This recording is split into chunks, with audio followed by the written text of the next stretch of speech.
I've been selling my art for over 2 years now, and I'm going to share some valuable things that I've learned along my journey. I'm going to touch on everything from making products, to the legal side of things like getting your LLC, to avoiding burnout as a creative, and a lot of other things. If you're new here, my name is Frankie, and I'm an artist and entrepreneur, and I enjoy documenting my journey here on YouTube. I have a lot of people that reach out to me asking questions about the career that I'm in, and that want to start on the same path for themselves. So hopefully this video can bring you some value if you're looking to start a creative business, or even if you are already on your journey. Also, thank you to Taylor Brands for sponsoring this video. Number one is when you create for a living, it is important to find a balance between creating for the sake of creating versus creating for work. If you don't, you can burn yourself out very quickly. You need to make sure that you are making time to do normal artist things like doodle in your sketchbook or just paint for you. When this becomes your job, it's really easy to turn everything you create into something monetizable. When you're painting, it's like, how can I monetize this thing? Because you do become reliant upon what you're creating to bring you income. But having that mindset around everything you create is not sustainable or healthy for an artist, in my opinion. So it's really, really important to find a healthy balance between the two. I feel like when I first started my business, I was burning myself out a lot because I was only painting to paint and sell things. Like, you need to make sure you're not losing sight of why you paint and just doing it for the joy of it, you know? Because it'll definitely help to save you from burning out. Number two is you can increase your sales by offering things at multiple different price points. Original artwork is very expensive for obvious reasons, and not everybody can buy or afford your original artwork, but people can support you in other ways if you offer products in different price points. You can offer things like originals, obviously, prints, special edition prints like signed prints or like holographic prints, canvas prints. Those can be a little on the higher end for a more collector's market. On the lower end, you could expand to things like notebooks, stickers, you know, just smaller, more affordable things. That way you can cater to a wider audience. In turn, this will increase your sales. Number three, creating content has been the easiest way for me to get eyes on my work. I see a lot of people complain, especially in the art community, like, artists don't have to be content creators. They don't. You definitely do not have to be.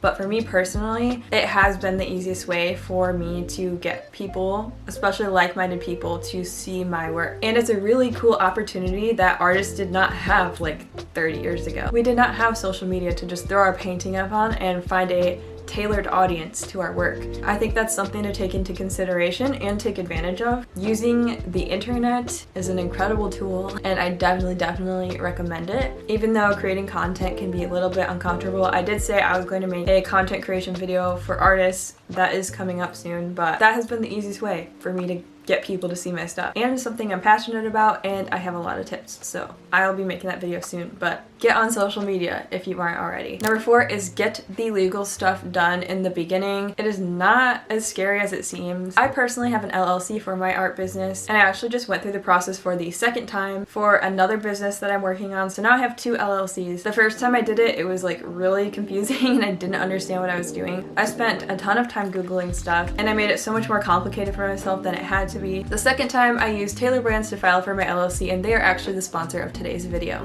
Taylor Brands is an amazing tool to help you start, manage, and grow your business. They help with everything from LLC formation, getting the right licenses and permits that your business may need, getting a trademark for your name and logo, and setting up a business bank account so your personal and business finances are separate. Taylor Brands gives you access to attorney-written business documents like service agreements and other contracts you may need. They help you design a logo, they help you register your domain, they'll even help you build and customize a website. They also allow you to track your finances, invoices, and tax stuff like all in one place. And if you ever need help with anything, you can reach out to a Taylor Brands business expert for a live consultation, and they'll be able to help you with any questions you may have. Like I said earlier, I personally have an LLC for both of my businesses now. An LLC is a popular choice among small business owners. An LLC stands for Limited Liability Company, and there are several reasons to consider getting an LLC. An LLC separates your personal and your business assets, and it gives your business more credibility. Taylor Brands makes it easy and affordable to get your LLC. They offer all the legal requirements for an LLC, such as a registered agent, annual compliance, an EIN, and an operating agreement. All the legal stuff was like really confusing to me when I first started my business, but Taylor Brands makes the journey of building a business a much smoother experience. And if you guys would like to try them out for yourself, there is a link down below this video in the description. Number five is when art becomes your full-time job, you're doing a lot of other things that you don't think you would be doing. You're not just sitting around and painting all day. You're going to be packing orders, marketing, creating content,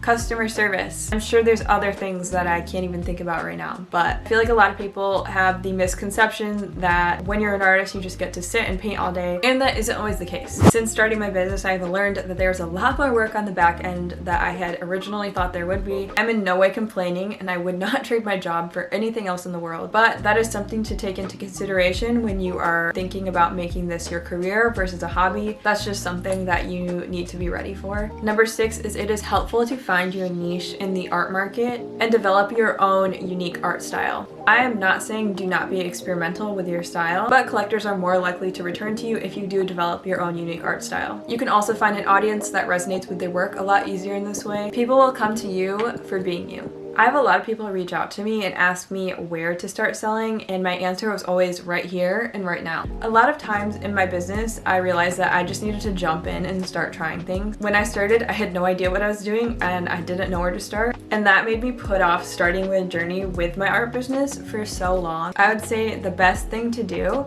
is create a business plan for yourself, figure out what you want to sell and try to sell it, and be as experimental as you can with the budget that you set out with yourself to start your business. I try new things all the time and I fail, but I found that being experimental has been one of the best ways for me to expand my business. I try new products all the time and some work and some don't, but it's just a part of business and it helps you to understand what resonates with your audience. Do not be afraid to jump in and try new things because you never know what's gonna stick. Number 8 is evaluating other artists' businesses because this can be valuable for your own business. There's a lot of artists that I follow, not even because I like their art, but I like their mind as business people, and it could be helpful for you to see how they promote their work. What products are they creating that are working with their audience? And just overall evaluating how these other artists run their business. If you see things that are working for other people in the art community, you can implement these things into your own business in your own unique way. This can go for video/social media trends as well. For example, if you see like a painting reveal reel that was done in a really unique way, you can recreate it with your own work. But yeah, paying attention to what's trending in the art world and with other art businesses can be helpful to yours. Number 9 is diversifying your income streams. You do not have to rely on selling just your artwork and products to make money. You can offer things like digital downloads, courses, working with brands for brand deals, using affiliate links, like you can promote your favorite art supplies and use affiliate links to bring in extra income. Getting income in different ways can take a lot of the creative weight off of your shoulders and can help you from burning out creatively. I don't think it's super healthy at especially beginning stage to only rely on your art sales for income. So look at what else would be interesting for you to create for yourself in terms of income and look into branching out into these areas. My last tip is if you have a Shopify store, this is specifically for Shopify, which I really recommend. You can integrate apps onto the back end that allow you to directly sell on Etsy, TikTok Shop, Amazon, even Walmart. There's even more. Like I haven't linked my store to all these things, but I currently am using the Etsy and I'm about to set up my TikTok Shop one. If you just type into the Shopify like App Store, Etsy, inventory integration, stuff will come up. That opens up your products to way larger audiences without you having to do all the extra work. This will bring the eyes of more potential customers to your products without you having to go and put all your inventory onto all of these stores individually. When I saw that, I was like, that blew my mind. So definitely if you have a Shopify store, look into integrating onto some of these different platforms. I know TikTok Shop is huge right now. To have your inventory just like auto sync is so nice. I'm definitely going to be implementing that soon. A lot of these apps are paid subscriptions, but it's worth it if you can make like one sale to cover like an $18 subscription and then the rest is profit. Just from having an automatic integration, I think that's a pretty good deal. So yeah, definitely look into that if you have a Shopify store. So there you have it. Those are 10 helpful things I have learned since starting my art business. Thanks again to Taylor Brands for sponsoring this video. Don't forget that you can try them out by going to the description down below. Hope you guys found this video valuable and you could take some of these tips into your own business. And yeah, I love you guys so much. I will see you all in the next one. Bye!